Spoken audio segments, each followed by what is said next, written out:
नमस्कार, म महेश कार्की क्षितेज। मेरो घर भोजपुर बजार हो। अहिले चाहिँ बालकोट भक्तपुरमा म बस्दै आएको छु। मेरो लेखनको सुरुवात भनेको 58-59 सालदेखिको हो र सुरुमा मैले कविताहरू लेख्थेँ, गजलहरू पनि लेख्थेँ र मेरो प्रेरणाको रूपमा भन्नुपर्दा मलाई घरमा बुवाले सिकाउनुहुन्थ्यो। बुवा पनि साहित्यिक फिल्डकै हुनुहुन्छ र त्यस पछाडि भोजपुर त्यो बेला अलिकति सूचना यो प्रविधिमा चाहिँ पछाडि नै थियो। मोबाइल फोनहरू, टेलिफोनहरू पनि त्यति धेरै हुँदैन थियो। तर पनि हामीले चाहिँ रेडियो नेपाल का विभिन्न कार्यक्रमहरू, त्यस्तै गरी एफएम स्टेसनहरूमा चाहिँ पत्रचार गर्थ्यौँ, कविताहरू लेखेर पठाउँथ्यौँ र हामीले लेखेका कविताहरू, रचनाहरू चाहिँ वाचन हुन्थे। र त्यस पछाडि मलाई चाहिँ जुन अब साहित्य क्षेत्रमा हामीले पनि केही गर्न सकिन्छ भन्ने एउटा आँट बढेर आउँथ्यो र भोजपुरका प्रतिभाहरू, हामीभन्दा अग्रज दाजु दिदीका कविताहरू, विभिन्न साहित्यिक रचनाहरूले पनि मलाई पनि म पनि केही गर्न सक्छु भन्ने एउटा प्रेरणा दिएको हो। र त्यस पछाडि जब द्वन्द्वकाल को समयमा म काठमाडौँ आएँ। काठमाडौँ आइसकेपछि मैले रत्न राज्यलक्ष्मी क्याम्पसबाट ब्याचलर गरेँ।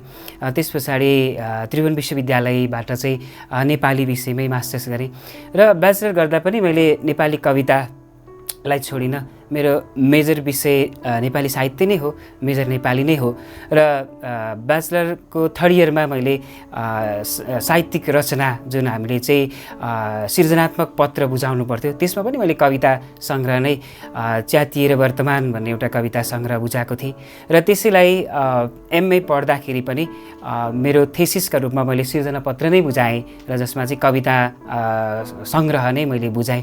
यी दुईटा सङ्ग्रहले गर्दा मलाई मेरो लेखनमा अलिकति एउटा नयाँ आयाम थपेको पनि हो। त्यस पछाडि मैले मेरो लेखन यात्रालाई अलिकति पूर्णविराम जस्तै लगाउँदै एमफिल पुरा गरेँ र त्यस पछाडि मैले समालोचनाका दुईटा किताबहरू बजारमा ल्याएको छु। एउटा व्यवहारिक समालोचनाका केही आयाम भन्ने 71 सालमा आएको छ भने अर्को नयनराज पाण्डेका उपन्यासमा सबाल्टर्न भन्ने अर्को समालोचनाको किताब 75 सालमा आएको छ र भर्खरै गएको वर्ष मेरो एक्लो महारथी कविता सङ्ग्रह आएको छ जुन 77 सालमा 1 वर्ष भएर यति आएको छ।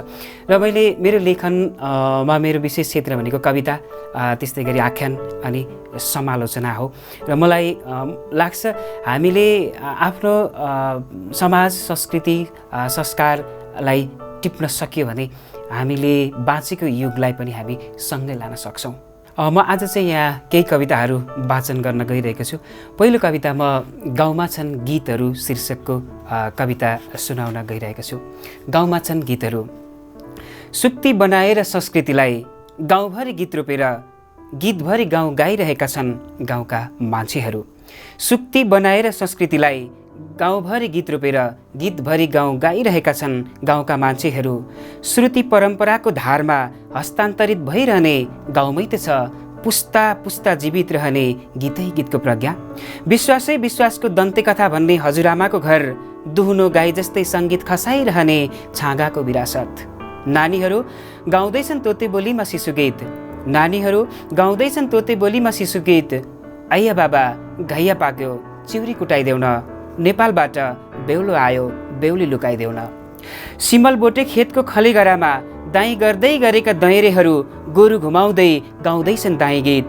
सिमल बोटे खेतको खलेगरामा दाइँ गर्दै गरेका दैरेहरू गोरु घुमाउँदै गाउँदैछन् दाइँ गीत। मियोको टुप्पोमा बसेछ कोइली आजका दैरेलाई घिउको चोइली। मान्छेका ओठ ओठमा भएपछि गीतको पाठशाला, गाउँको माटोभरि फलेको हो गीतकै फल। गाउँको आकाशमा लागेको हो गीतकै घाम, तल माथि गरेर चलेको हो गीताङ्गे हावा। भेटिरहन्छ गाउँको परिचय सम्झनै सम्झनाको अलिखित प्रतिबिम्बमा। भेटिरहन्छ गाउँको परिचय सम्झनै सम्झनाको अलिखित प्रतिबिम्बमा। ऐँचो पैँचोको अर्थशास्त्रीय परम्परामा न त आउँछ सम्बन्धमा रासको नियम, न त घट्छ साझेदारीको पर्म तिर्ने सिलसिला, न त हराउँछ रत्तेउलीमा आमाहरू बुबा भन्ने मौलिकता, न त सकिन्छ मारुनीमा नरहरू नारी भन्ने लोकनाच। बारी खन्दै गरेका यी आमाहरू फागको लयमा मस्त छन्, कोही कोदालोको नचाइमा स्वतस्फूर्त रोपिरहेका छन् श्रमगीतका मुरी मुरी लयहरू, कोही लोग्नीले गरेको अपहेलनालाई माइतीहरूले देखाएको व्यवस्थालाई आह्वान गर्दै देवी देवताको मागल र सगुनको भाकामा भन्दैछन्, सिमे र भूमे 33 कोटी देवता साथैमा, कुन र धर्म देउराली देवी बसेको माथैमा। संस्कारलाई राखेर शिरमा चढेर गीतै गीतको सगरमाथा, छातीभरि कुदेर आफ्नै देश गीतभरि उज्यालो गाइरहेका छन् गाउँका मान्छेहरू। धन्यवाद। म अब अर्को कविता सुनाउँछु। यो एक्लो महारथी कविता सङ्ग्रहभित्रै रहेको रेगिस्तान शीर्षकको कविता छ। यसलाई म वाचन गर्छु। रेगिस्तान। हरियो रङको प्रेस्क्रिप्सन छ मेरो हातमा, हरियो रङको प्रेस्क्रिप्सन छ मेरो हातमा, भन तिमी नै पढ्छौ कि म सुनाऊ बालुवा बनेको मेरो नियति। हरियो रङको प्रेस्क्रिप्सन छ मेरो हातमा, भन तिमी नै पढ्छौ कि म सुनाऊ बालुवा बनेको मेरो नियति। आफै भन्छु सुन, सपिङ मलको पुरुष डमी जस्तो मात्रै रहेर घरदेश फर्किएको छु रेगिस्तानबाट, मसँग नगर अब कोख भरिदिने माग। जब खुल्यो होस् म थिएँ अस्पतालको शैय्यामा, डाक्टरहरू भन्दै थिए मरिसकेको नेपाली बाँच्यो, बाँच्नुको सार्थकता गुमाएर जीवनको यात्रा यसको कति लामो होला। मैले तिमीलाई सम्झिएँ अस्पतालको शैय्यामा पल्टिएर महिना दिनसम्म। अस्पतालबाट डिस्चार्ज हुने बिहान दिँदै प्रेस्क्रिप्सन भने डाक्टरले, तिम्रो पुरुषत्व गुमेको छ दुर्घटनामा। अपत्यारिलो घटना जब पत्याउनै पर्यो मैले, तब आफ्नो पुरुषत्वलाई दिएर श्रद्धाञ्जली, दागबत्ती दिएर बाबुको मुखमा, घर फर्किएको क्रियापुत्री जस्तो स्वदेश फर्केको एउटा रेगिस्तान तिमी अगाडि छ। तिम्रा चाहनाका सिमानासम्म पुग्न सक्दिनँ म, तिमी 3 घुम्तीकी इन्द्रमाया पढेकी मान्छे। तिम्रा चाहनाका सिमानासम्म पुग्न सक्दिनँ म, तिमी 3 घुम्तीकी इन्द्रमाया पढेकी मान्छे। पुतलीको घरकी नोरा बुझेकी मान्छे, गुलाबका अगाडि म उन्यौ तगारो भन्दिनँ। कुन्ती र उनले आह्वान गरेका देवताहरूको बाटो रोकेर पाण्डुले, म पाण्डुकै नियति लिएर भन्न सक्छु तिम्रो गर्भमा आउन् पञ्चपाण्डव। म त भन्छु बाटो खुल्ला छ, म त भन्छु बाटो खुल्ला छ, मान्दिनौ तिमी। मैले कमाएको अलिकति रुपैयाँ जोगाएको थिएँ सपनाको घर बनाउन, त्यही पैसाले गराऊ कृत्रिम गर्भधान, त्यही पैसाले गराऊ कृत्रिम गर्भधान।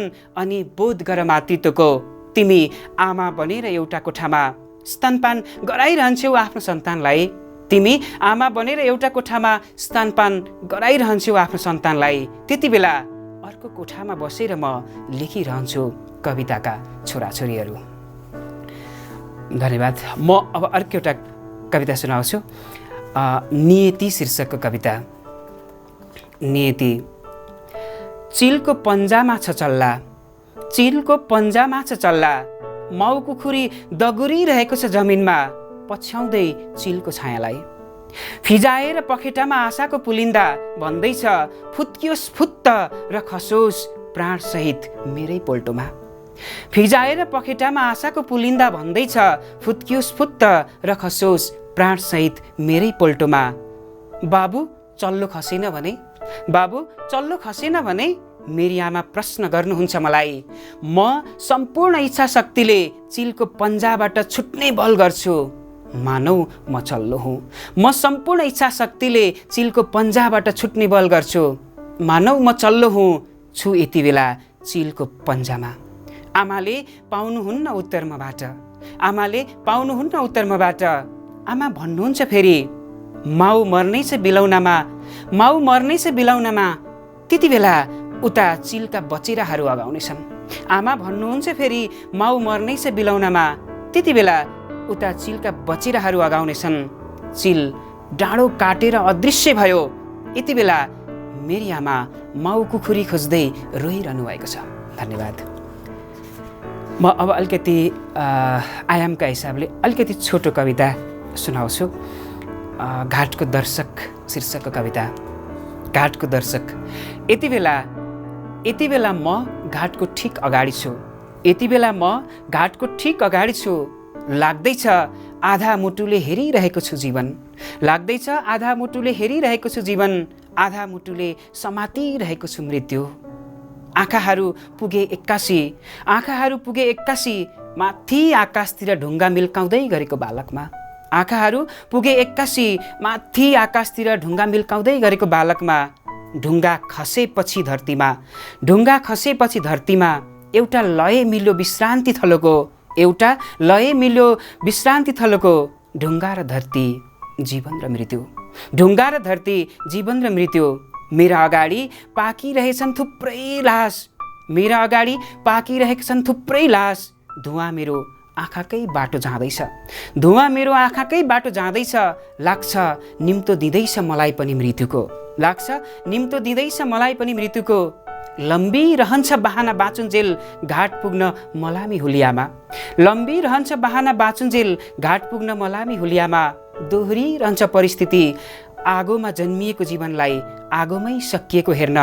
घाटको दर्शक बनेकै बेला, घाटको दर्शक बनेकै बेला जीवनको अर्थ केलाइरहेको छु धुवाँमा आँखा मिचेर।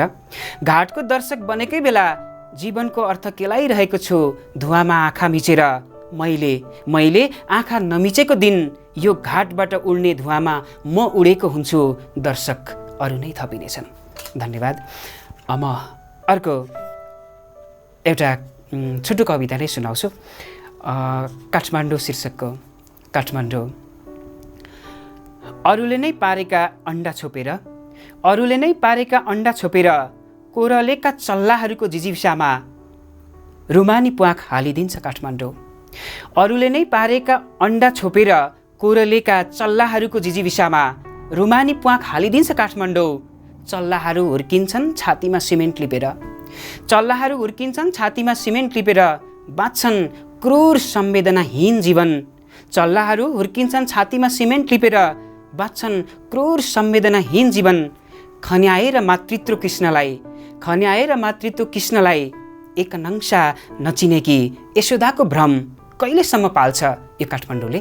मलाई यहाँसम्म बोलाएर यो समय कविता वाचनको लागि दिनुभएकोमा हजुरहरूप्रति म आभारी छु र मेरा कविताहरू हजुरले सुन्नुभएको छ। मेरा कविताहरू कस्ता रहेका थिए, मैले वाचन गरेका कस्ता कविताहरू भए, मलाई प्रतिक्रिया दिनुहोला। हजुरहरूको सुझाव सल्लाह र मैले गर्नुपर्ने बाँकी कामहरू पनि हजुरहरूको सल्लाह बमोजिम नै हुनेछ। त्यसैले हजुरहरूको मार्गदर्शन मेरो आगामी लेखनका लागि प्रेरणादायी बन्नेछ। यति भन्दै मेरो कविता वाचन र मेरा आफ्ना केही कुराहरू यहीँ अन्त्य गर्छु। हस्त, धन्यवाद, नमस्ते।